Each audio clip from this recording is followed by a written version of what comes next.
here I am with a new sample paper 7. As you all know me, I am your maths mentor Zuha Khanam. Welcome to the session of Arhan Padhaku. आज हम student sample paper 7 के बारे में discuss करेंगे.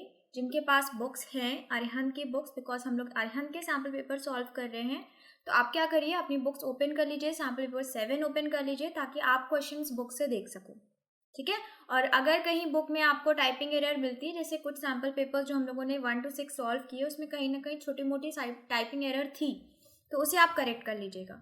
ठीक है. वो human error है, टाइप करने में हो ही जाता है, सो उसे आप करेक्ट कर लीजिएगा. जब आप सॉल्व करोगे तो आपको खुद ही समझ में आ जाएगा गलती कहाँ पे हो रही है. ओके. चलिए देखते हैं सेक्शन ए. सेक्शन ए आपका कितने मार्क्स का है? 16 मार्क्स का है. और इसमें आपके कितने क्वेश्चन आने हैं? इसमें आपके 16 करने हैं, आपको आएंगे 20 क्वेश्चन. ठीक है. ये एग्जाम में करना है, यहाँ हम लोग सब सॉल्व करने वाले हैं. Okay. So first question, the value of K for which the pair of linear equations this and this have infinitely many solution. तो हम बहुत बार ऐसे क्वेश्चन सॉल्व कर चुके हैं अब तक, तो आई थिंक आपको भी रट गया होगा जैसे मुझे रट गया है कि जब इनफाइनाइटली मेनी सॉल्यूशंस होते हैं तो क्या होता है, a1/a2 is equals to b1/b2 is equals to c1/c2. A क्या होता है? x के कोफिशिएंट का रेशियो, b क्या होता है? y के कोफिशिएंट का रेशियो, और c तो आपका कांस्टेंट होता है. चलिए अब यहाँ पे a1 क्या है? k. ठीक है. a2 क्या है? 1 इज इक्वल्स टू b1 क्या है? 1 और b2 क्या है? k. ठीक. सो यहाँ से आपका k स्क्वायर क्या आ गया स्टूडेंट? यहाँ से k स्क्वायर आ गया 1. और आपको मैं बता चुकी हूँ जब स्क्वायर रूट लेते हैं तो प्लस माइनस दोनों आंसर आते हैं. सो ऑप्शन नंबर ए आपका राइट ऑप्शन है. Question student, question 2, if p is the probability of happening of an event and q is the probability of non happening of an event, then p plus q is equal to. ठीक है. So question कह रहा है अगर किसी event के होने के चांसेस p हैं और उसके ना होने के चांसेस q हैं, तो बताइए p प्लस q क्या होगा. ठीक है. आपको स्टूडेंट पता होगा कि अगर इवेंट के होने के चांसेस होते हैं, प्रोबेबिलिटी इससे डिनोट करते हैं, तो ना होने के लिए हम उसको क्या करते हैं, 1 से माइनस कर देते हैं, तो हमें ना होने के चांसेस मिल जाते हैं. यही तो होता है. सो अगर आप ना होने के चांसेस को इधर लेके चले जाएंगे, यानी कि लेफ्ट हैंड साइड पे लेके चले जाएंगे, तो ये जाके क्या हो जाएगा, ये ऐड हो जाएगा और आंसर आपको क्या देगा? 1 देगा. सो क्वेश्चन ने बोला कि होने के चांसेस हैं p, ना होने के चांसेस हैं q, तो p प्लस q किसके बराबर हो गया? 1 के बराबर हो गया. ओके. सो ये आपका आंसर है option number B. Now next question 3, in the following figure o is the centre of a circle. The area of the sector OAPB is 5/2 part of the area of the circle. Question कह रहा है जो ये sector है ना आपका OAPB, ये आपके पूरे सर्कल का 5/12 है. ठीक है. सो सेक्टर का एरिया जो है वो 5/12 है आपके पूरे सर्कल के एरिया के. ओके. सो आप x की वैल्यू निकालो, ये कंडीशन इतनी आपको दी गई है. ठीक. अब आपको पता है सेक्टर का एरिया क्या होता है. सेक्टर का एरिया होता है θ/360 degree multiply pi R square. ये आपका 5/12 है किसका? पाई आर स्क्वायर का. ठीक है. चलिए यहाँ से पाई आर स्क्वायर कैंसिल हो गया. क्यों? क्योंकि भाई रेडियस चाहे सेक्टर की हो चाहे सेंटर की, वो तो सेम रहेगी. अब आप क्या कर लो, इसको सॉल्व कर लो फर्दर. तो थीटा आपका क्या आ जाएगा? 5/12 मल्टीप्लाई 360 डिग्री. ठीक है. ये आपका कितने टाइम्स डिविजिबल है? 30 टाइम्स. सो थीटा क्या आ गया यहाँ से स्टूडेंट? थीटा आ गया 150 डिग्री. ऑप्शन नंबर डी आपका राइट ऑप्शन है. ओके. सो एक्स की वैल्यू पूछ रहा था, एक्स क्या है? थीटा है, तो ये हो जाएगा 150 डिग्री. ठीक. चलिए next question, cos a upon cot a plus sign a. मैंने आपको बताया हुआ है कभी भी अगर क्वेश्चन में cos और साइन के अलावा भी कुछ आ जाए तो आप उसको कन्वर्ट करिए cos साइन में. ठीक. सो यहाँ पे क्या अलग आ गया? यहाँ पे cot a आपका अलग से आ गया, तो ये क्या हो जाता है? cos a upon sine a. ठीक है. फिर आपका क्या है? बगल में साइन a ऑलरेडी है. अब यहाँ से देखिए cos cos कट जाएगा और ये साइन a कहाँ चला जाएगा? ऊपर. सो साइन a, यहाँ पे भी आपका क्या है? Sine a. तो ये क्या हो गया स्टूडेंट? ये हो गया आपका 2 sine a. Option number B. Next question, question 5, if triangle ABC is similar to PRQ then which of the following is true. Question कह रहा है कि ABC जो ट्रायंगल है वो PRQ के सिमिलर है. ठीक. अगर ऐसा होता है तो इनमें से कौन सी चीज़ ट्रू है? ठीक है. देखिए अगर दोनों सिमिलर हैं तो बाई CPCT. ठीक है. बाई CPCT क्या हो जाएगा? AB आपका किसके बराबर हो जाएगा? PR के बराबर. BC आपका किसके बराबर हो जाएगा? RQ के बराबर. और AC आपका किसके बराबर हो जाएगा? आपका PQ के बराबर. ठीक है. क्या इनमें से कौन सी वेरीफाई कर रही है? चलिए चेक कर लें. AB यहाँ PQ के बराबर है, गलत है. AC यहाँ पे PQ के बराबर है, ये आपका सही ऑप्शन है. ठीक है. AB QR के बराबर, ये भी आपका गलत है. और BC PR के बराबर, ये भी गलत है. सो कौन सा सही है? आपका ऑप्शन नंबर बी खाली सही है। Next question, student the distance of the point 35 from x axis. Question पूछ रहा है ये जो डिस्टेंस है, ये जो पॉइंट है आपका एक्स एक्सिस से कितनी दूरी पे है। तो देखिए स्टूडेंट्स, ये पॉइंट आपका एक्स एक्सिस से कितनी दूरी पे है, इसके लिए सबसे पहले आप ग्राफ ड्रॉ करिए। ठीक है, अब देखिए ये आपका 35 है। ओके, कहीं ना कहीं ये पॉजिटिव है तो ये कोऑर्डिनेट आपका इसी फर्स्ट क्वाड्रेंट में लाई करेगा। ठीक, अब ये जो पॉइंट है ये यहाँ से इतनी दूरी पे है और वाई एक्सिस से इतनी दूरी पे है। सो वाई एक्सिस से कितनी दूरी पे है, 3 पे, और एक्स एक्सिस से कितनी दूरी पे है, 5 पे। ठीक है, तो क्वेश्चन यही तो पूछ रहा था कि एक्स एक्सिस से कितनी दूरी पे है। तो आपको पता है एक्स एक्स के लिए हम वाई को कोऑर्डिनेट देखेंगे, यानी कि ऑप्शन नंबर बी आपका सही आंसर होगा। Next question, student the internal and external diameters of the circular path are given to you, you have to find out the area of circular path. अभी आपको diameter दी गई है तो यहाँ से रेडियस क्या हो जाएगी 6 मीटर और ये वाली रेडियस क्या हो जाएगी 4। ठीक है, सो ये स्मॉल है, ये बिगर रेडियस होगी तो इसको कैपिटल आर से डिनोट कर लेते हैं। ठीक, अब आपको पता है एरिया ऑफ सर्कुलर पाथ निकालने का फॉर्मूला क्या हो जाएगा, pi capital R square minus small R square. ना पाई की वैल्यू हम नहीं रखेंगे बिकॉज सारे ऑप्शंस में पाई अवेलेबल है। कैपिटल आर हो जाएगा आपका 6 का स्क्वायर माइनस यानी कि 36, स्मॉल आर स्क्वायर यानी कि 16। ठीक है, तो ये आपका क्या हो गया, ये आपका हो गया आपका 20 pi. So which option, option number C out is the right option. Next question 8, which of the following is not an irrational number. इनमें से कौन सा जो ऑप्शन है वो इरेशनल नहीं है, यानी कि इरेशनल नहीं होगा तो कोई नंबर क्या होगा, रैशनल होगा। ठीक है, चलिए चेक कर लेते हैं। ये तो आपका इरेशनल है, कंप्लीटली इरेशनल है बिकॉज √5 से मल्टीप्लाई हो रहा है। √5 प्राइम नंबर है, prime number within square root irrational होता है। यहाँ पे भी आपके ये दोनों इरेशनल है, तो sum of irrational is always irrational. Next यहाँ पे डी ऑप्शन में देखें तो irrational plus rational, this is also irrational always. Next C option आपके पास लास्ट बचा, तो ये 3 तो हो नहीं सकते थे। अब यही चेक कर लें क्या ये रैशनल है। चलिए ब्रैकेट ओपन करते हैं तो √7 माइनस 3 माइनस √7, देखिए यहाँ से ये कट गया, सो ये आपका -3 आया, और निगेटिव इंटीजर भी आपका एक रैशनल नंबर ही होता है। ठीक, सो ऑप्शन नंबर सी आपका राइट ऑप्शन है। Next 9, N integer is chosen between 0 to 50, what is the probability that it is divisible by 4। सो हमें 0 से 50 के बीच में पता होना चाहिए कौन कौन से नंबर ऐसे हैं जो 4 से डिविजिबल हैं। सो पहला तो 4 खुद होगा, दूसरा 4 के सारे मल्टीपल्स लेस देन 50। सो लिख लीजिए क्या होगा, 8 then 12 16 20 24 28 32 36 and 40, then you have 44, then you have 48. Okay, so how many are there, 4, now 4 8, so total कितने फेवरेबल आउटकम्स हो गए, टोटल हो गए 12। अब नीचे आपको क्या लिखना होता है, टोटल नंबर ऑफ आउटकम्स। तो देखिए 0 से 50 के बीच के लेने हैं। ठीक है, सो 0 से 50 के बीच में कितने नंबर्स हो जाएंगे, आपके नंबर्स हो जाएंगे 49। ठीक है, 50 नहीं होंगे, याद रखिएगा, इसलिए नहीं होंगे क्योंकि ना ही आप 0 इंक्लूड करोगे ना ही 50। सो 1 से लेकर 49 तक आपको लेना है। सो कितने हो गए, 49। ठीक, अब ये डिविजिबल तो है नहीं, तो यही आपका फाइनल आंसर हो जाएगा। Okay, next question, if x dot tan 45 cot 60 is equals to this, find the value of x। अब आपको टेबल याद होनी चाहिए इसको सॉल्व करने के लिए, बस आपको वैल्यू रखनी है। सो tan 45 होता है 1, cot 60 होता है tan 60 का उल्टा, tan 60 क्या होता है √3, यानी कि ये हो जाएगा 1/√3। sin 30 क्या होता है 1/2, cosec 60 क्या होता है, cosec 60 होता है sin 60 का उल्टा, तो ये हो जाएगा आपका 2/√3। ठीक है, तो ये आपका √3 कैंसिल हो गया, 2 से 2 कैंसिल हो गया, x की वैल्यू क्या आ गई, x की वैल्यू आ गई 1। So option number A right option है। Next question 11, the ratio in which the x divides the line segment joining this and this. Question कह रहा है कि x एक्सिस डिवाइड करेगी इन दोनों लाइन सेगमेंट को, तो क्या होगा उनका रेशियो। तो देखिए जब x एक्सिस डिवाइड करेगी तो y का कोऑर्डिनेट क्या होगा, 0 होगा, x का कोई ना कोई कोऑर्डिनेट होगा। ठीक है, वो हमें नहीं पता, लेकिन ये इसको डिवाइड कर रही है किस में, ये हमें ये भी नहीं पता। सो हम क्या करते हैं, एक रफ फिगर ड्रॉ करते हैं कि ये एक लाइन है जिसका कोऑर्डिनेट दिया है आपको क्या 3 6 है ये, और ये है b। ठीक, ये हो जाएगा 12 - 3, और ये कोई पॉइंट है, ठीक है, जहाँ पे x एक्सिस से कट हो रहा है, जिसका कोऑर्डिनेट हमने क्या बनाया, x और 0। ठीक है, अब ये डिवाइड कर रहा है k/1 में। ठीक, रेशियो हमेशा k/1 मानना है।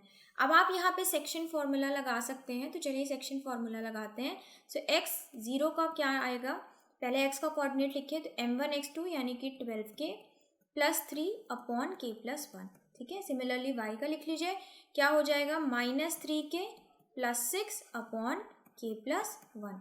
अब हम क्या करेंगे, यहाँ पे इक्वेट कर दें, हमें k की वैल्यू चाहिए, सॉरी हमें k की ही वैल्यू चाहिए बिकॉज k ही आपका रेशियो है। सो हम सिर्फ y को y से इक्वेट कर देंगे, हम ये वाले टर्म्स नहीं लेंगे, x का नहीं लेंगे, क्यों, क्योंकि हमें इसकी ज़रूरत नहीं है।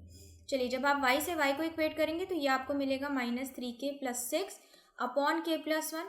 ठीक, फाइनली क्या मिलेगा, -3k is equals to -6 which will tend to that x k is equals to 2। So ratio क्या हो गया स्टूडेंट, आपका रेशियो हो गया 2:1, option number A. Okay, I hope आपको समझ में आया है। Next question 12, the value of x and y in this and this equation are. Question कह रहा है x और y की वैल्यू निकालो। इट्स वेरी सिंपल, ये आपके दो लीनियर इक्वेशन है। ठीक है, आप क्या करो, इनको ईदर एलिमिनेशन और by substitution you can solve. ठीक है, मैं यहाँ पे क्या करने वाली हूँ, मैं एलिमिनेशन इस्तेमाल करने वाली हूँ, जिसके लिए मैंने फर्स्ट इक्वेशन को पूरा 2 से मल्टीप्लाई कर दिया। ओके, सेकेंड इक्वेशन है आपके 3x + 2y - 12 = 0। अब मैं इन दोनों इक्वेशन को ऐड करने वाली हूँ ताकि ये y का टर्म एलिमिनेट हो जाए। सो ये हो गया आपका 5x, ये हो गया आपका -10 = 0, यहाँ से x आ गया आपका 2। ठीक है, x 2 आ गया तो y के लिए आप किसी भी इक्वेशन में रख दो, यहाँ पे रख देते हैं। सो ये हो जाएगा 2 - y + 1 = 0। सो यहाँ से आपको y मिल जाएगा क्या, y मिल जाएगा 3। ठीक है, सो कौन सा वैल्यू सही है, 2, 3, यानी कि ऑप्शन नंबर डी, दोनों पॉजिटिव है। Next, the diameter of the wheel is इतना, how long will it travel in 500 revolution. Question कह रहा है कि किसी व्हील का डायमीटर इतना है तो इसका रेडियस कितना हो जाएगा, 0.63 मीटर। डिवाइड कर देंगे 2 से। अब बोल रहा है कि इसके 500 रिवोल्यूशन में कितने मीटर डिस्टेंस कवर करेगा, तो आपको पता है 1 रिवोल्यूशन में कितना करता है, c के बराबर, यानी कि सर्कमफ्रेंस के बराबर, जो कि होता है 2πr। ठीक है, रख दीजिए वैल्यू, 2 × 22/7 × 0.63। ठीक है, यहाँ से ये आपका डिविजिबल है 0.09 टाइम्स। ठीक है, अब यहाँ आप इसको मल्टीप्लाई कर लो, 44 × 0.09, ये हो जाएगा 36, 3 कैरी, ये हो जाएगा 36,396, यानी कि 3.96 मीटर 1 रिवॉल्यूशन में कवर करता है। सो यहाँ से हमें क्या मिला कि 500 रिवॉल्यूशंस में कितनी कवर करेगा, मल्टीप्लाई कर लीजिए 500 को 3.96 से। सो ये आपको देगा 5, 6, 30, 5, 9, 45, 48, 4 कैरी, 5, 3, 15, 19, यानी कि 1980 मीटर, ऑप्शन नंबर सी। ठीक, अब आप सोचोगे पॉइंट कहाँ चला गया, तो स्टूडेंट 2 0 ये भी तो है, तो ये 2 0 पॉइंट को कैंसिल आउट कर देंगे। ठीक है, चलिए 14 क्वेश्चन देखते हैं। If cosec square theta is multiply 1 + cos theta 1 - cos theta is equals to lambda, then the value of lambda निकालिए। ठीक है, सो हम क्या करेंगे, चलिए देखते हैं क्या करना है। भाई ऐसा तो देख के नहीं समझ, कुछ तो करना पड़ेगा। चलिए, कोसेक स्क्वायर थीटा, ठीक, ये लिख लिया। अब ये दोनों आप देख रहे हो क्या हो जाएंगे, मल्टीप्लाई हो जाएंगे, क्या देंगे, 1 - cos square theta is equals to lambda. अब 1 - cos स्क्वायर थीटा कोई आइडेंटिटी है, बिल्कुल है, ये क्या होती है, साइन स्क्वायर थीटा के बराबर। और 1 / कोसेक थीटा भी तो होता है साइन थीटा के बराबर, 1 / साइन उल्टा होता है, दोनों एक दूसरे के उल्टे होते हैं। तो ये हो जाएगा यहाँ से 1 / साइन स्क्वायर थीटा मल्टीप्लाई में, और लैम्डा इधर आपका राइट साइड में है। ठीक, साइन से साइन कट गया, आपका लैम्डा की वैल्यू क्या आ गई, 1 आ गई। ठीक है, option number C right option. Next 15, क्या प्रोबेबिलिटी होगी of getting a king in a well shuffled pack of cards. भाई कितने किंग होते हैं टोटल कार्ड्स में, आपके 52 कार्ड्स में 4 किंग होते हैं, तो प्रोबेबिलिटी हो गई 4/52, सिंप्लीफाई कर ले, हो जाएगा 1/13, ऑप्शन नंबर ए। ठीक है, रेड ब्लैक कुछ पूछा नहीं है, रेड ब्लैक पूछता तो कुछ अलग आंसर आता, सिर्फ किंग पूछ रहा है, किंग 4 होते हैं आपके टोटल 52 कार्ड्स में। Next, distance between A and B is 5, then the value of K. Question कह रहा है कि डिस्टेंस बिटवीन जो ए और 5 है, इनके बीच की डिस्टेंस दी गई है। ठीक है, 5 सेंटीमीटर। ओके, नॉट 5 सेंटीमीटर नहीं दिया है, सिर्फ 5 दिया है। ठीक, तो अब कैसे निकालेंगे वो आपको पता ही है, x2 - x1 यानी कि 2 - k का whole square, plus y2 - y1 यानी कि 3 - 3 का होल स्क्वायर, और ये डिस्टेंस बराबर है 5 के। ठीक, अब अगर हम स्क्वायर रूट को हटा दें तो इधर क्या हो जाएगा, 5 पे स्क्वायर लग जाएगा। ठीक है, चलिए सॉल्व करिए, इस ब्रैकेट को ओपन करते हैं, ये हो जाएगा 4 + k² - 4k, ये तो आपका 0 हो जाएगा, और इधर आपका हो गया 25। ठीक है, 25 को इधर ले आते हैं तो क्या हो जाएगा, k² - 4k - 21 = 0। अब आप इसे ब्रेक कर लीजिए, ब्रेक करेंगे तो क्या करें, 7 3 = 21 होता है, तो माइनस का 7k प्लस का 3k - 21 = 0। अब जो ट्रिक मैंने बताई है उसका इस्तेमाल करें तो यहाँ से k की 2 वैल्यू आएगी, एक आएगी +7, दूसरी आएगी -3। ठीक, अब नेगेटिव वाली वैल्यू को हम लोग ज़्यादातर इग्नोर ही कर देते हैं, तो k की पॉजिटिव वैल्यू है 7, that is option number C. Next question, if 4 tan theta is equal to this then find the value of this. ये हमने लास्ट भी एक सैम्पल पेपर में किया, आई थिंक 5 में किया है जहाँ तक मुझे याद है। सो जिन बच्चों को याद है उन्हें पता होगा इसमें क्या करेंगे हम, इसमें हम दोनों ऊपर और नीचे कॉस थीटा से डिवाइड कर देंगे। ठीक है, तो चलिए देखते हैं। जब हम डिवाइड करेंगे न्यूमरेटर में तो ये हो जाएगा sine theta upon cos theta minus cos theta upon cos theta. ठीक है, ये तो न्यूमरेटर था। अब डिनोमिनेटर में कर देते हैं, तो 4 sine theta upon cos theta plus cos theta upon cos theta. ठीक है, क्यों किया अभी समझ में आ जाएगा। ये हो जाएगा आपका पूरा कंप्लीटली डिवाइड होके 1। ये आपका क्या बन जाएगा student, tan theta, because tan theta क्या होता है, sine theta upon cos theta. तो ये हो गया 4 टैन थीटा माइनस 1, ये हो गया 4 टैन थीटा प्लस 1। ठीक है, अब 4 टैन थीटा की वैल्यू आपको पता है क्या है, 3। रख दीजिए उठा के, क्या हो जाएगा 3 माइनस 1, ये हो जाएगा 3 प्लस 1। ओके, सो ये हो गया 2/4, final answer 1/2, option number C. इसलिए हमने डिवाइड किया था ताकि ये टैन थीटा बन जाए। ठीक है, चलिए नेक्स्ट क्वेश्चन, एक राइट एंगल ट्रायंगल में square of hypotenuse is equal to what. It's a very easy question. ये होता है उसकी 2 अदर साइड्स के बराबर जो कि होते हैं परपेंडिकुलर और बेस। ठीक है, so sum of squares of other 2 sides, दूसरा option sum of squares of other 2 sides containing right angle, sum square of the perpendicular, square of the base. तो खाली एक का तो होता नहीं, तो ये दोनों ऑप्शन तो कट गए। 2 अदर साइड्स का होता है, लेकिन एग्जैक्ट क्या होगा, वो 2 अदर साइड्स 90 डिग्री को कंटेन करते हैं। सो ऑप्शन नंबर बी आपका एग्जैक्ट आंसर हो। ठीक है,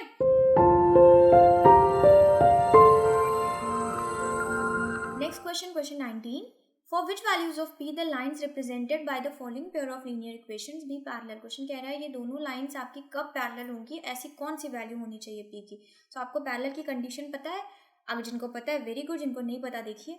पैरेलल की कंडीशन क्या होती है, a1/a2 is equals to b1/b2 but this 2 is not equals to c1/c2। ठीक है, अब a1 a2 लिख लीजिए, क्या है 3/6, b1 b2 क्या है 1/2, -1 -2 है तो ये माइनस माइनस तो कैंसिल ही होने वाले हैं। उसी तरीके से कांस्टेंट का क्या हो जाएगा, जो कि नहीं इक्वल होता बिकॉज पैरेलल है, ये हमें पहले से बोल दिया गया है।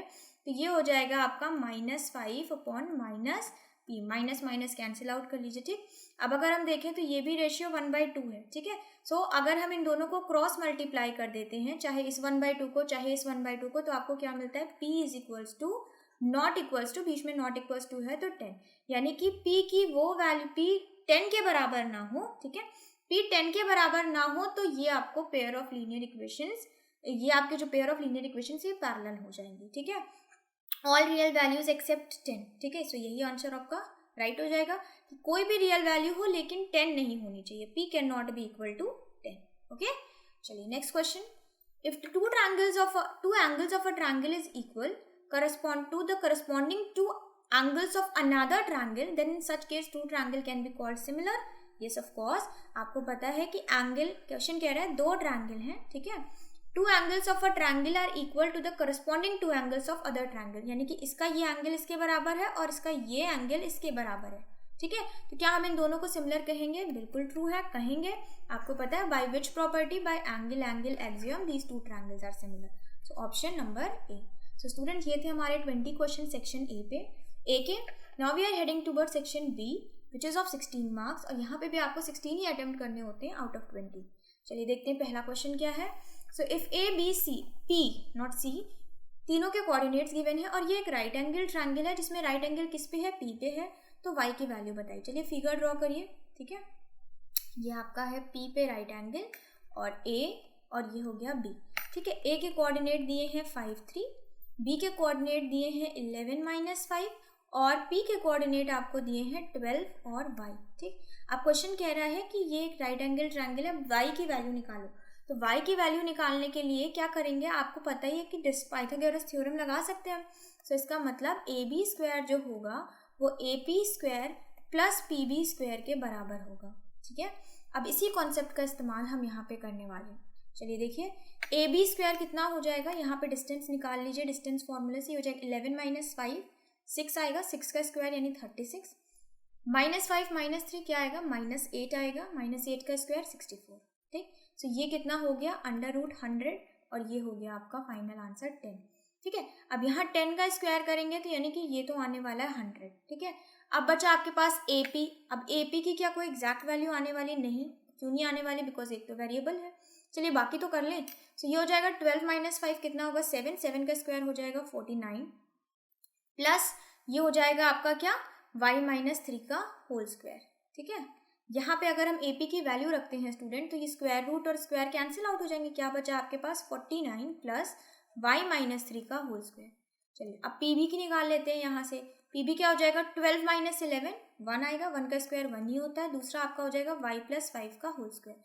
वैसे यहाँ पे रख देंगे तो ये हो जाएगा 1 y प्लस 5 का होल स्क्वायर। ओके, अब हमें इसको क्या करना है सिंप्लीफाई करना है। तो 100 is equal to 49 plus 1 50, bracket open करिए, ये हो जाएगा y square plus 9 minus 6y, यहाँ पे दूसरा वाला ब्रैकेट हो जाएगा y square plus 25 plus 10y। ठीक, चलिए फर्दर सॉल्व कर लें इसको, यहाँ पे सॉल्व कर, चलिए यहीं पे कर लेते हैं। ये इधर आप ले आओगे तो क्या हो जाएगा 50 अगेन 25, देखिए टोटल कर लेते हैं। चलिए 50 प्लस 25 75, 75 में 9 और ऐड कर दीजिए 84, 84 को इधर ले आएंगे, क्या मिला आपको पास 16 मिला। y स्क्वायर ऐड हो जाएगा 2y स्क्वायर। ठीक है, माइनस 6y प्लस 10y क्या हो जाएगा प्लस 4y। ओके, ये आपकी बनी क्वाड्रेटिक। इसको और सिंप्लीफाई करते हैं तो ये हो जाएगा आपका 2y square plus 4y minus 16 equals to 0। पूरी इक्वेशन को 2 से डिवाइड कर लीजिए, 2 कॉमन है, y square plus 2y minus 8 is equals to 0। अब इनके फैक्टर बना लेते हैं, क्या हो जाएगा 4 to 8 होता है तो 4y minus 2y minus 8 equals to 0। अब यहाँ से ट्रिक अगर हम इस्तेमाल कर लें तो y की दो वैल्यू आएगी, एक आएगी -4, दूसरी आएगी 2।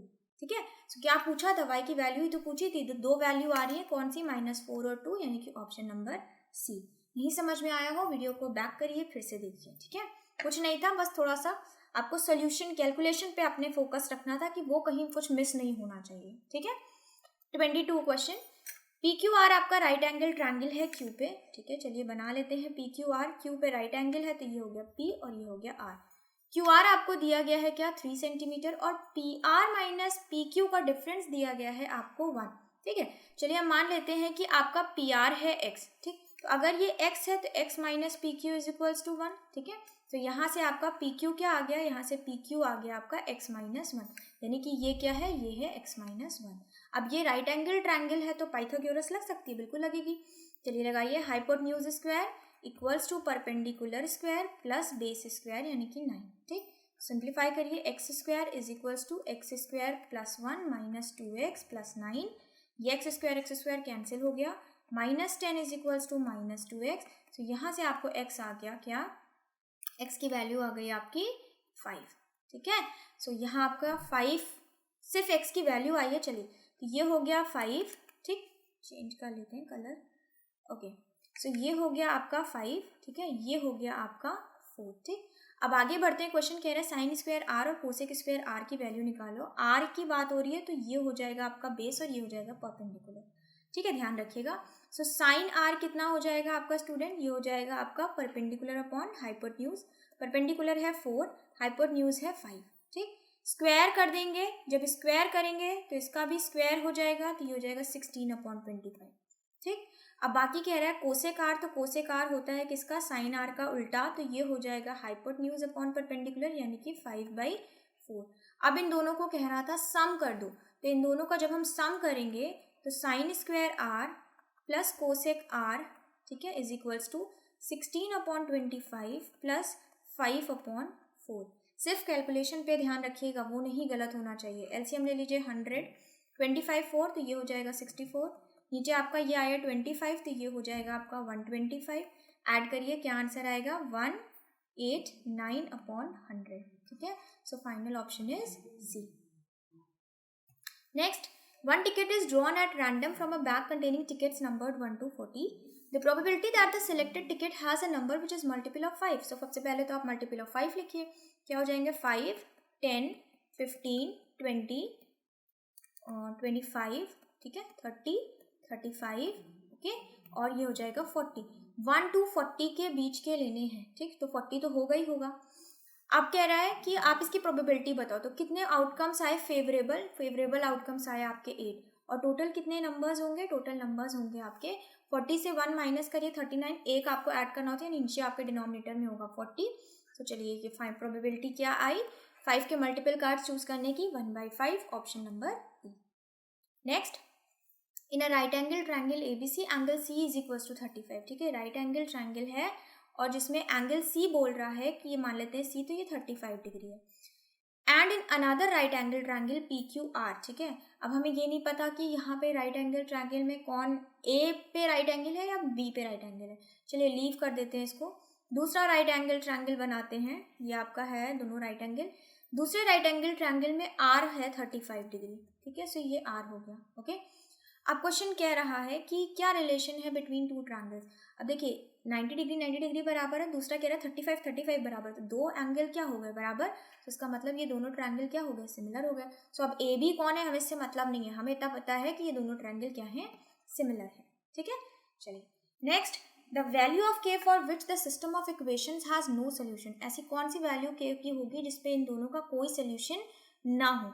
ठीक है, सो कोई सोल्यूशन ना हो ऐसा कब होता है, जब एक्स और वाई के कोफिशिएंट आपके क्या हो, बराबर हो, लेकिन कांस्टेंट का कोफिशिएंट बराबर ना हो।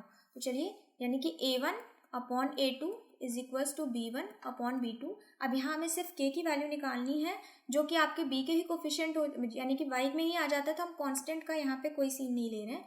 चलिए a1 अपॉन a2 हो जाएगा 1/2, b1 अपॉन b2 हो जाएगा 1/k। सो यहाँ से k की क्या वैल्यू आ गई स्टूडेंट, यहाँ से k की वैल्यू आ गई 2। ठीक है, option number E. So next question 26, suppose A is the centre of circle of radius 5 centimetre. देखिए ये आपको रेडियस दी गई है 5 इधर 5 इधर, दोनों रेडियस ही तो है। तो उसके बाद जो कॉर्ड ए बी है वो 60 डिग्री सबटेंड कर रहा है सेंटर ऑफ द सर्कल पे। तो आपको शेडेड पोर्शन का एरिया निकालना है। अब स्टूडेंट ये देखिए कि दोनों साइड्स इक्वल होंगी, तो इसका मतलब ये दोनों एंगल भी बराबर होंगे। तो by angle sum property what we get to know that this is also 60, this is also 60। ठीक है, तो ये कैसा ट्रायंगल हो गया, ये आपका हो गया इक्विलेटरल ट्रायंगल। तो शेडेड पोर्शन का एरिया निकालने के लिए आप क्या करोगे, सर्किल के एरिया से इक्विलेटरल ट्रायंगल का एरिया माइनस कर दोगे। साइड आपको पता है 5 सेंटीमीटर। चलिए कर देते हैं। तो देखिए एरिया ऑफ ट्रायंगल निकालेंगे, √3/4a²। ए क्या है, साइड थी। ठीक, सो ये आपका क्या आया, एरिया आया। ठीक, फिर हमें शेडेड पोर्शन निकालने के लिए सर्किल के एरिया से इक्विलेटरल ट्रायंगल के एरिया को सब्ट्रैक्ट कर दिया।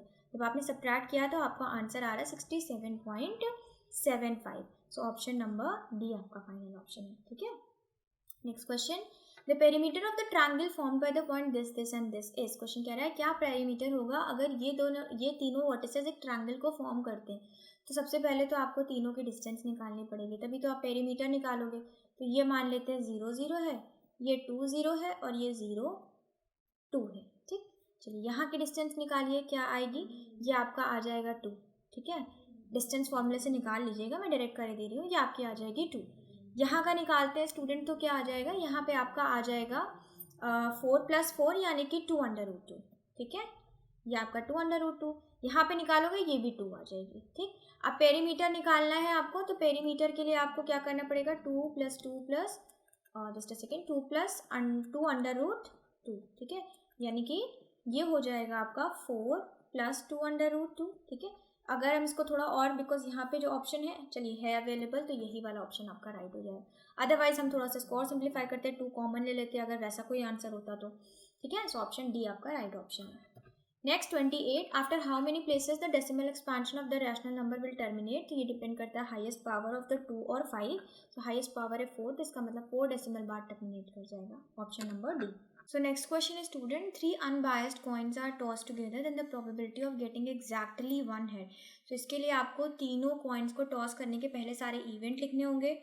ठीक है, तो तीनों पे लिख जाता है, हमने आपको ट्रिक बताई, मैं उसी को फॉलो कर रही हूँ। या तो तीनों पे हेड होगा या तीनों पे टेल, या हो सकता है एक पे हेड हो बाकी 2 पे टेल, या हो सकता है टेल हेड टेल आ जाए, या हो सकता है टेल टेल हेड आ जाए। ठीक है, सिमिलरली या हो सकता है टेल हेड हेड आ जाए, या आपका हो जाए क्या, हेड टेल हेड, और ये आपका हो जाए हेड हेड टेल। तो ये 8 इवेंट्स बनेंगे पॉसिबल एक 3 कॉइन को एक साथ टॉस करने के लिए। अब आपसे पूछा एग्जैक्टली 1 हेड, तो वो इसमें है, इसमें है और इसमें है। ठीक है, बाकी सब में 2 हेड है, यहाँ पे 3 हेड है और यहाँ पे कोई हेड नहीं है। तो कितने फेवरेबल इवेंट्स हुए, 3, कितने में 8 में, तो 3/8 पॉसिबिलिटी हो गई, यानी कि ऑप्शन नंबर सी। नेक्स्ट 30, ये दोनों इक्वेशंस हैं, ये कौन से पेयर ऑफ लाइन्स को रिप्रेजेंट करती हैं। तो आप यहाँ से अगर इनका रेशियो निकालो सबसे पहले, तो ये हो जाएगा 3/6, ये हो जाएगा 4/8, ये हो जाएगा 5/9। ठीक, अब ये दोनों क्या हो जाएंगे, इनके रेशियो बराबर आ रहे हैं, देखिए ये 1/2, ये भी 1/2, लेकिन ये इसके बराबर नहीं आ रहा है। सो एक्स और वाई के कोफिशिएंट बराबर आ रहे हैं, लेकिन कांस्टेंट के बराबर नहीं आ रहा है। ऐसा किस में होता है स्टूडेंट, ऐसा होता है तब जब आपकी लाइंस क्या कर रही हो, पैरेलल हो रही एक दूसरे के। ओके, सो ये कंडीशन किसकी है, पैरेलल की कंडीशन है। So option number C right. Question student 31, in the given figure D is the mid point, कि आपका राइट एंगल ट्रायंगल होगा, आई थिंक राइट एंगल बनाना मिस हो गया है फिगर में। सो डी आपका मिड पॉइंट है, तो यहाँ से हमें क्या पता चलता है कि ये जो सी डी अगर एक्स है तो ये भी एक्स हो जाएगा, ठीक है, सपोज एक्स है तो एक्स हो जाएगा। उसके बाद क्वेश्चन कह रहा है कि कॉट वाई और कॉट एक्स की वैल्यू निकालो। देखो, तो जब हम कॉट वाई लेंगे ना, तो आपका ये बेस एंगल हो जाएगा, ये आपकी बेस हो जाएगी साइड। तो कॉट वाई के केस में, ठीक है, ये आपका अगर बेस एंगल है तो परपेंडिकुलर क्या हो जाएगा, देन उस केस में आपकी परपेंडिकुलर हो जाएगी सी बी, और आपका बेस क्या हो जाएगा, ए सी हो जाएगा। ओके, सिमिलरली जब हम कॉट एक्स लेंगे, तो कॉट एक्स खाली इस ट्रायंगल में, छोटे ट्रायंगल में, ठीक, और x के लिए भी बेस आपका यही होगा, लेकिन तब आपकी परपेंडिकुलर क्या हो जाएगी, सी डी। सो कॉट एक्स का होता है परपेंडिकुलर अपॉन बेस, ओ सॉरी मैंने उल्टा लिख दिया, यहाँ पे क्या होगा आपका बेस अपॉन परपेंडिकुलर, ठीक है, उल्टा कर लें तो ये हो जाएगा बेस यानी कि ए सी और परपेंडिकुलर यानी कि आपका सी बी, ठीक है। सिमिलरली यहाँ पे कॉट एक्स के केस में बेस अपॉन परपेंडिकुलर उल्टा होता है टैन का, सो ए सी अपॉन सी डी, ठीक है। अब बोल रहा है दोनों को डिवाइड कर दो, तो जब आप दोनों को डिवाइड करोगे, देखो इसको इससे डिवाइड करोगे, सो ए सी आपका कट जाएगा, ए सी से ये सी डी कहाँ चला जाएगा, ऊपर, यानी कि C D upon C B, ठीक है।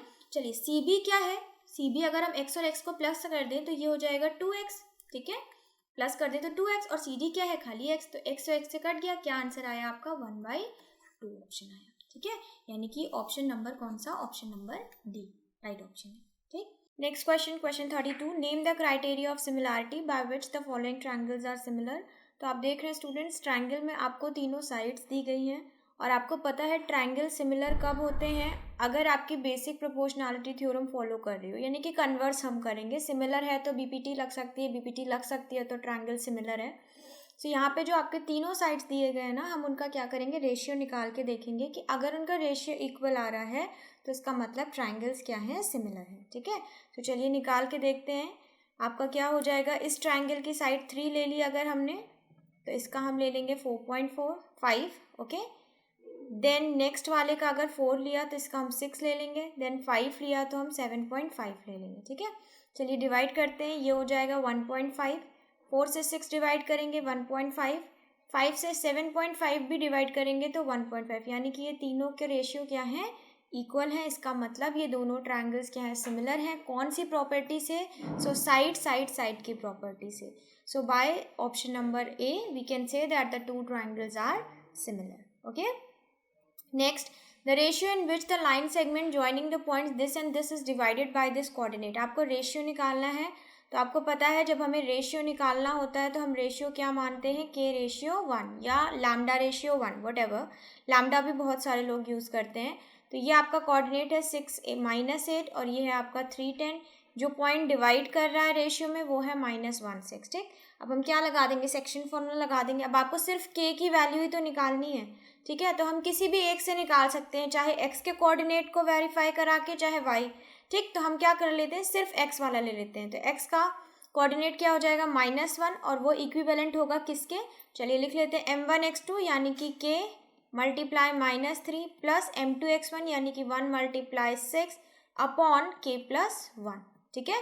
इसी से सॉल्व कर लेते हैं हम, क्या हो जाएगा -k - 1, ये हो जाएगा आपका -3k + 6, ओके। चलिए वेरिएबल एक तरफ, तो ये हो जाएगा -k + 3k, नंबर्स एक तरफ, तो ये हो जाएगा 6 + 1। यहाँ से आपको क्या मिला, 2k = 7, so this implies k = 7/2 means C option is right, 7:2 is the right answer, okay. चलिए next question, a letter is chosen at random from the letter of word assassination, then the probability that that letter chosen is a vowel is in the form of 6/2x + 1। तो probability आपको दे दी गई है कि probability जो है वो इस form में है, ठीक है। बट अगर हमें बोला जाता कि आप निकालो तो कितनी प्रोबेबिलिटी होती, वॉवेल्स यहाँ पे कितने काउंट कर लीजिए, एक है ए, ये 2 ए हैं, then I, A I O, ठीक है। How many, I think 6 vowels are there, so favourable outcomes are 6 and out of how many letters, total आपको नीचे लिखना होगा. So total are 1 2 3 4 5 6 7 8 9 10 11 12 and 13. Okay, सो 6/13. सो ये दोनों इक्वल होंगे बिकॉज ये आपको क्वेश्चन ने दिया, ये हमने निकाला ना. इफ वी इक्वेट देम, हमें क्या मिलेगा, 6 से आपका 6 कैंसिल आउट हो जाएगा. ठीक है, सो यहाँ से हमें मिला 13 is equals to 2x + 1. Okay, so from here we get that 2x is equals to 12 and so the value of x is 6. और x की वैल्यू ही पूछ रहा था question, so option number B आपका राइट ऑप्शन है. Next, the area of the circle that can be inscribed in a square. So square के अंदर आपका सर्कल है. ठीक है, सो ये अगर ये आपका अगर स्क्वायर है स्टूडेंट्स, तो इसके अंदर आपका क्या है, एक सर्कल है. ठीक है, अब ये जो सर्कल बनेगा, ओके मैं पहले सर्कल बना देती हूँ तब स्क्वायर बनाती हूँ, अदरवाइज मुझसे तो नहीं बनेगा. ठीक है, तो ये आपका क्या है, ये आपका सर्कल है. ठीक है, इसके ऑल अराउंड ये किसके अंदर है, ये आपका स्क्वायर के अंदर है. ठीक है, तो अब आपको पता ही होगा स्क्वायर के अंदर अगर सर्किल आ रहा है तो इसका जो डायमीटर होगा वो स्क्वायर के साइड के बराबर हो जाएगा. सर्किल का डायमीटर स्क्वायर के साइड के बराबर हो जाएगा बिकॉज इंस्क्राइब्ड है. अगर सरकमस्क्राइब्ड होता तो उसके डायगोनल के बराबर हो जाता. इस तरीके का क्वेश्चन हम सॉल्व कर चुके हैं. ओके, सो यहाँ पे स्क्वायर की साइड दी गई है 6 सेंटीमीटर, इसका मतलब आपका डायमीटर क्या हो गया 6. अब आपको बोल रहा है एरिया निकालो, तो यहाँ से रेडियस क्या हो जाएगा आपका 3 सेंटीमीटर. सो एरिया निकालना बहुत ईजी है, पाई आर स्क्वायर. तो पाई की वैल्यू नहीं रखनी बिकॉज सारे आंसर आपके पाई में आ रहे हैं. आर क्या हो जाएगा 3 × 3 यानी कि 9 pi centimetre square. Option number C is the right option. Okay, now next question 36, then name the criteria by which the following triangles are similar. अब आपको बोल रहा है कौन से क्राइटेरिया से दोनों ट्रायंगल सिमिलर है, तो भाई एक तो एंगल दे दिया गया. ओके, अब दूसरा हम क्या कर ले, देख लेते हैं कि साइड के रेशियो. देखिए, अच्छा अगर हम साइड का रेशियो निकाल भी लें, मान लीजिए इक्वल आ जाता है, तो क्या SSA करके कोई क्राइटेरिया होता है, नहीं होता. या तो एंगल का क्राइटेरिया है या आपका साइड का क्राइटेरिया है. साइड लग नहीं सकता बिकॉज थर्ड साइड आपको दी नहीं गई है, राइट. और आपका क्या नहीं लग सकता, अब आपका side angle side third criteria ये होता है. तो साइड एंगल साइड कहाँ से लगा सकते हैं जब हमें थर्ड साइड ही नहीं पता, भाई एंगल बीच में आना चाहिए ना. सो हम यहाँ पे ये या एंगल साइड ये कोई क्राइटेरिया नहीं होता है, तो इसे हम नहीं लग सकते. इसका मतलब ये दोनों ट्रायंगल्स क्या हैं, सिमिलर नहीं है. बाय द वे हम इसका रेशियो भी चेक कर सकते हैं, लाइक 6/4 ये हो जाएगा आपका 3/2. 9.5/6 का अगर हम चेक कर लें तो हो जाएगा 3/6, ये हो जाएगा, ये आपका डिविजिबल ही नहीं है. डेसिमल अगर हटा लें तो ये हो जाएगा 12 5 19. देखिए 19/12 आ रहा है. 19/12 आपका किसी से भी डिवाइड होकर 3/2 नहीं बनेगा, तो रेशियो भी इक्वल नहीं है. इसका मतलब आपके दोनों ट्रायंगल क्या हो जाएंगे, सिमिलर नहीं है. ओके,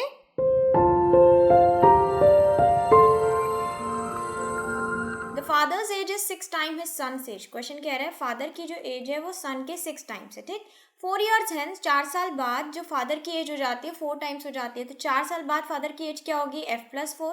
4 साल बाद सन भी 4 साल बड़ा हो जाएगा तो S+4. उसके बाद सेकंड कंडीशन कह रही है कि अब फादर की एज जो है 4 टाइम्स है सन एज की, तो ये सन की एज है, इसका 4 टाइम्स. ओके, तो अब आप प्रेजेंट एज निकालो सन और फादर की. ठीक है, चलिए F की जगह हम यहाँ पे रख देते हैं क्या उठा के 6s, तो ये हो जाएगा 6s + 4 is equals to 4s + 16. ठीक है, अब वेरिएबल एक तरफ, नंबर एक तरफ, ये हो जाएगा 6s - 4s. ओके, 16 - 4, यहाँ से आपको क्या मिला, that 2s is equals to 12.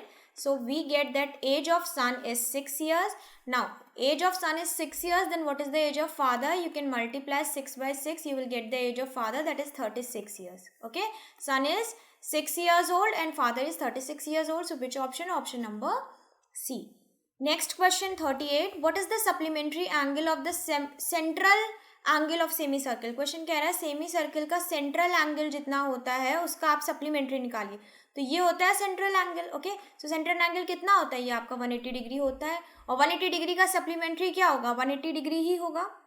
Okay, 180 degree का सप्लीमेंट्री अगर आप निकालेंगे, सॉरी मैंने गलत बोला, 180 डिग्री का सप्लीमेंट्री मतलब किसी भी एंगल का सप्लीमेंट्री निकालने के लिए हम उसको 180 से माइनस करते हैं. तो 180 को जब आप 180 से माइनस कर दोगे तो क्या आएगा, 0.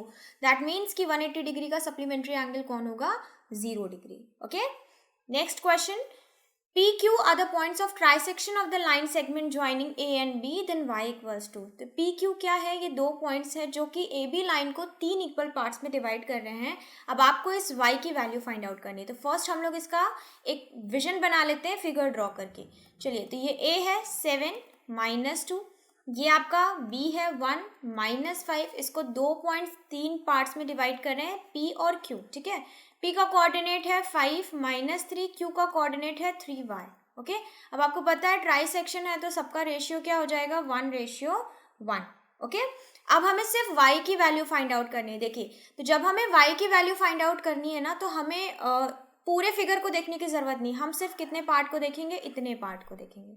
ओके, सो हम कितने पार्ट के देखेंगे, सिर्फ ये P से B तक वाले पार्ट को देखेंगे, बाकी पार्ट की हमें ज़रूरत नहीं है। ठीक है, तो यहाँ से हम सिर्फ y के कोऑर्डिनेट को इक्वेट कर देते हैं। पूरा सेक्शन करना हमें सेक्शन फॉर्मूले से ही है, लेकिन हम सिर्फ क्या करेंगे, y की वैल्यू निकालनी है तो हम y वाले कोऑर्डिनेट को इक्वेट कर देते हैं। तो y की वैल्यू क्या हो जाएगी, चलिए लगा दीजिए, m1y2 यानी कि -5 × 1 प्लस m2y1 यानी कि -3 × 1, और नीचे क्या हो जाता है, m1 + m2 यानी कि 1 + 1। ओके, सो y का कोऑर्डिनेट क्या आ गया, -5 -3/2, that is -4, option number C. Okay, next, a racetrack is in the form of a ring whose inner circumference is this and the outer circumference is then you have to find out the width। ठीक है, अब एक circular ring के form में आपको पता है कि अंदर का सर्कमफ्रेंस, इनर सर्कमफ्रेंस आपका कितना है, 352 के बराबर है, आउटर सर्कमफ्रेंस आपका कितना है, 396 के बराबर है, and you have to calculate width. अब विड्थ आपको पता है कैसे निकालते हैं, capital R minus small r। ठीक, अब इनर सर्कमफ्रेंस का हम फॉर्मूला लिख लेते हैं, तो ये हो जाएगा 2π स्मॉल r = 352। आउटर सर्कमफ्रेंस यानी कि बाहर वाला सर्कमफ्रेंस यानी कि कैपिटल R ले लेते हैं, रेडियस 2π कैपिटल R = 396। ओके, अब यहाँ से हम क्या कर लेंगे, r को इक्वेट कर लेंगे। सो r की वैल्यू अगर हम यहाँ से निकालें तो क्या हो जाता है, 2π। ठीक है, मल्टीप्लाई 2π आपका नीचे आएगा तो 2 × 22, 7 आपका चला गया न्यूमरेटर में। सिमिलरली यहाँ से कैपिटल R फाइंड आउट करें तो 396 × 7/2 × 22। ठीक है, अब इसको आप सॉल्व कर लीजिए, तो ये 11 से डिविजिबल है, हाउ मेनी टाइम्स, 32 टाइम्स। ठीक है, ये आपका डिविजिबल है 8 टाइम्स, सो यहाँ से आपको क्या मिल गया, 56 सेंटीमीटर, स्मॉल r का रेडियस। ठीक, कैपिटल R भी इसी तरीके से फाइंड आउट कर लेते हैं, तो ये आपका डिविजिबल है 36 टाइम्स, देन अगेन ये आपका डिविजिबल है 9 टाइम्स, तो कैपिटल R हमें मिल गया 63 centimetre. Now what you know, आपको विड्थ निकालनी है, 63 से माइनस कर दीजिए 56 को, क्या आंसर आया आपका, 7 centimetre. That means option number A. Okay, सारी चीज़ें आपको मीटर में दी गई हैं, तो ये आपका क्या हो जाएगा, मीटर हो जाएगा। ठीक है, यहाँ भी आपका क्या हो गया, ये आपका हो गया metre, that is 7 metre is the right answer. Okay, now this is the last question of section B. Now we are heading toward section C which is of 8 marks, और ये आपका टोटली केस बेस्ड क्वेश्चन होंगे, और यहाँ आपको 10 में से खाली 8 ही करने होंगे अपने एग्जाम में। ठीक है, चलिए देखते हैं first case study. The Republic Day parade is celebrated on 26 January every year in India. The day is celebrated in the form of parades and other military show in the national capital New Delhi, as well as in all the headquarters of army. ठीक है, this we all know. Now parade first, an army contingent of 616 members is to march behind an army band of 32 members. In parade, the two groups are to march in the same number of columns. Column same होने हैं, इतने members हैं army वाले और इतने members हैं army band वाले। ठीक है, बैंड के पीछे आर्मी के जो मेंबर्स होंगे, जो आर्मी के पर्सन्स होंगे, वो वॉक करेंगे। ओके, कितने मेंबर्स हैं ये और ये आपका। तो अगर हम मान लेते हैं कि कॉलम्स हमारे कितने बन रहे हैं, कॉलम्स हमारे बन रहे हैं x। ठीक है, और कितने ग्रुप्स में मेंबर कितने हैं, अगर मेंबर y हैं, ठीक है, और कॉलम्स हमारे बन रहे हैं x, तो x y का मल्टीप्लिकेशन क्या हो जाएगा, 616 + 32। ठीक है, यही तो होगा।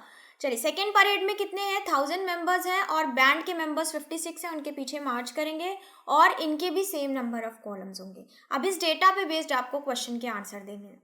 सो फर्स्ट क्वेश्चन है, परेड 1 से रेफर करना है, हमें रेफरेंस लेना है कि 616 को प्रोडक्ट ऑफ प्राइम फैक्टर्स में आप क्या करिए, बताइए किस तरह लिखेंगे। अगर हम प्रोडक्ट ऑफ प्राइम फैक्टर्स निकालते हैं 616 का, तो 616 के प्राइम फैक्टर्स आप यहाँ साइड में निकाल लीजिए। ठीक है, ये 2 से डिविजिबल होगा, सो 2 3 6 0 8, अगेन 2 से डिविजिबल होगा, 15 4, ना अगेन डिविजिबल 77, ठीक है। अब इसके बाद ये 7 से डिविजिबल है, देन ये 11 से डिविजिबल है, ठीक है। तो 2 की पावर 3, 7 एंड 11, कौन सा ऑप्शन सही है? ऑप्शन नंबर सी सही है, ठीक है। HCF ऑफ 32 एंड 16, 32 और 16 का HCF निकालिए, चलिए निकाल लेते हैं, ठीक है। सो ये 4 से डिविजिबल है, डिवाइड कर लेते हैं। 4 8 से 32, ये हो जाएगा आपका क्या? 4 1 से 4, 4 5 20, 4 4 16, करेक्ट। चलिए नेक्स्ट निकाल लेते हैं। ये अगेन किससे डिविजिबल है? ये आपका 4 से डिविजिबल है, नहीं ये आप 4 से डिविजिबल नहीं है, अब आप इसको 2 से डिवाइड करिए, 4 और 77। अब कोई ऐसा नंबर नहीं है जिससे ये डिविजिबल हो, तो आपको क्या मिल गया? HCF आपको मिल गया 4 × 2 यानी कि 8, ऑप्शन नंबर ए, ओके। चलिए नेक्स्ट क्वेश्चन, ये आपका परेड सेकेंड से रेफरेंस है। LCM ऑफ 56 एंड 1000 निकालिए, ठीक है। 56 और 1000 का LCM आपको यहाँ पे फाइंड आउट करना है, चलिए फाइंड आउट करते हैं। 56 और 1000 का LCM में तो पता है जब तक 1 नहीं आ जाता तब तक करते रहते हैं, तो ये क्या हो जाएगा आपका? ये हो जाएगा आपका, चलिए 7 से ले लेते हैं, तो ये हो जाएगा 7 8, ठीक है। और ये डिविजिबल होगा नहीं। अब 8 से आपका 1000 डिवाइड होता है, बिल्कुल हो जाता है, कितने टाइम्स? 8 1 8, ठीक है। Now you have to 8 2 16, 8 5 40, 125 times, ठीक। अब आपको पता है ये 125 से ही जाएगा, ठीक है। सो आपका ये क्या हो गया? 1000 × 7 यानी कि 7000 इसका LCM आ गया, okay. Next number 1000 can be expressed as prime product of its prime factor. देखिए 1000 अगर हमें बताना हो तो किससे लिख सकते हैं? 8 × 125, 8 का हो जाएगा 2 की पावर 3 125, 5 की पावर 3, तो कौन सा ऑप्शन सही है? ऑप्शन नंबर ए से। Question 45, the last question of first case study, ये आपका परेड सेकेंड से रेफरेंस में है कि कितने मैक्सिमम नंबर ऑफ कॉलम होने चाहिए जिसमें कि पूरी आर्मी मार्च कर सके। तो आपको पता है 56 बैंड मेंबर्स हैं और 1000 आपके क्या हैं? पीछे मार्च करने वाले आर्मी के मेंबर्स हैं। तो कितने मैक्सिमम कॉलम्स बने जिसमें सारे मेंबर इक्वली आ जाएं? कॉलम्स आपके सेम होने चाहिए, ठीक है। सो इस तरीके के रेफरेंस के जब आपको पता है कि सेम की बात कर रहा है, तो मतलब यहाँ पे कॉमन फैक्टर की बात कर रहा है। कॉमन फैक्टर किस में आता है? सिर्फ आपका HCF में आता है। तो चलिए हम कर लेते हैं, ये हो जाएगा 8 से डिवाइड और ये हो जाएगा 125। 8 से डिविजिबल अब कोई ऐसा नंबर नहीं है जो 7 और 125 को डिवाइड कर सके 1 गो में, ठीक है। सो आपका HCF क्या आ गया? हाईएस्ट कॉमन फैक्टर आ गया आपका 8। इसका मतलब 8 कॉलम्स आपको बनाने पड़ेंगे, तो आपके ये सारे मेंबर्स इक्वली डिस्ट्रीब्यूट हो जाएंगे, ठीक है। So for the this option number 8 is the right answer, okay. Next question, next आपकी केस स्टडी 2 है। Basketball and football are played with a spherical ball, even though an athlete dribbles the ball in both sports, a basketball player uses his hands and the football player uses his feet, okay. आपको पता है football में हम feet का इस्तेमाल करते हैं और बास्केटबॉल में हम हैंड का इस्तेमाल करते हैं, दोनों ही बॉल स्फेरिकल होती हैं। Usually football is played outdoors on a large field and basketball is played indoor on a court and made out of wood, ठीक है। The projectile of football and basketball are in the form of parabola representing quadratic polynomial। आपको पता है इस तरीके का जब shape होता है, मैं आपको बार बार बता चुकी हूँ, इस तरीके के शेप का नाम क्या होता है? पैराबोला होता है, ठीक है। चलिए अब इस पे बेस्ड हम कुछ आंसर्स देंगे क्वेश्चन के। फर्स्ट कह रहा है the shape of the path traced shown in, ठीक है। वो जो अभी आपको मैंने बताया कि ये जो पाथ ट्रेस हुआ है इसको हम क्या बोलते हैं? अभी बताया मैंने, इसको बोलते हैं parabola, that is option number D. Now the graph of parabola opens downwards if, ये भी मैं आपको बता चुकी हूँ, जब पैराबोला का ग्राफ ओपन अपवर्ड्स होता है तो वहाँ पे जो एक्स स्क्वायर का कोफिशिएंट होता है वो आपका ग्रेटर देन 0 होता है। तो उसका उल्टा क्या हो जाएगा? अगर पैराबोला डाउनवर्ड्स है तो वहाँ पे एक्स स्क्वायर का जो कोफिशिएंट हो, एक्स स्क्वायर का मतलब यहाँ पे क्या है? आपकी जनरल इक्वेशन क्वाड्रेटिक की क्या होती है? ax square plus bx plus c, ठीक है। तो एक्स स्क्वायर का कोफिशिएंट a की बात कर रहे हैं। a अगर ग्रेटर देन 0 है तो पैराबोला ओपन होगा कहाँ पे? अपवर्ड्स ओपन होगा, ठीक है, ये याद रखिए। और a अगर लेस देन 0 है तो पैराबोला ओपन होगा कहाँ पे? डाउनवर्ड्स, ठीक है। सो यहाँ पे आपको क्या मिल गया answer? Option number B, because downwards की बात करी जा रही है। Now next is 48 question. आपको इस ग्राफ पे बेस कुछ क्वेश्चन का आंसर देना है। क्या कह रहा है? How many zeros are there for the polynomial. अब आपकी जो जनरल इक्वेशन होती है वो किस वेरिएबल के टर्म में? एक्स के टर्म में। तो एक्स एक्सिस को कहाँ पे ये ग्राफ काट रहा है वही आपके जीरोज हो जाएंगे। तो ये एक पॉइंट, ये दूसरा, ये थर्ड पॉइंट और ये फोर्थ, यानी कि 4 जीरोज हैं आपके इस पर्टिकुलर ग्राफ पे। So option number C is the right option. Next, the 4 zeros in the above shown graph are, अब आपको बताना है कि वो जो 4 आपने जीरोज बताए हुए हैं वो कौन कौन से हैं, तो आप इसकी वैल्यू बता दीजिए। देखिए एक तो आपका ये है यानी कि -3, ये थोड़ा सा पोजीशन की बात कर रहे हैं। दूसरा आपका क्या है, ये है, ठीक है, ये आपका कहाँ आ रहा है, ये आपका -1 है, ठीक है, ये आपका थर्ड है 2 और ये आपका लास्ट है 4. तो -3, -1, 2 एंड 4. Which option? -3, -1, 2 एंड 4, यानी कि option number C. Last question student, question 50. Which will be the expression of the quadratic polynomial. तो आप देखो सारे ऑप्शंस क्वाड्रेटिक में डिग्री क्या होनी चाहिए, x की पावर 2 होनी चाहिए. अब यहाँ पे x की पावर 4 है तो ये क्वाड्रेटिक नहीं है. यहाँ क्यूब है, ये भी क्वाड्रेटिक नहीं, क्यूबिक पॉलिनोमियल है. यही आपकी क्या हो जाएगा राइट आंसर, बिकॉज यही आपकी क्वाड्रेटिक फॉर्म में रिप्रेजेंट है. ये आपकी क्वाड्रेटिक नहीं है क्योंकि डिग्री 1 है, इसका मतलब ये लीनियर पॉलिनोमियल की इक्वेशन है. ठीक, सो ये तीनों ऑप्शन आपके ऐसे ही गलत हो गए, सिर्फ आपका ये ऑप्शन सही होगा. ओके, सो स्टूडेंट्स ये थे आपके 50 क्वेश्चन सैम्पल पेपर 7 से. ठीक है, आई होप आपको सारे क्वेश्चंस क्लियर होंगे. अगर कोई क्वेश्चन में आपको प्रॉब्लम है तो आप उसे मेंशन करिए कमेंट बॉक्स में. ठीक है, हम नेक्स्ट वीडियो में मिलेंगे सैम्पल पेपर 8 के साथ. ठीक है, तब तक आप प्रैक्टिस करिए. कोई भी क्वेश्चन में अगर आपको डाउट होता है तो आप वीडियो में ही कमेंट बॉक्स में बता सकते हो.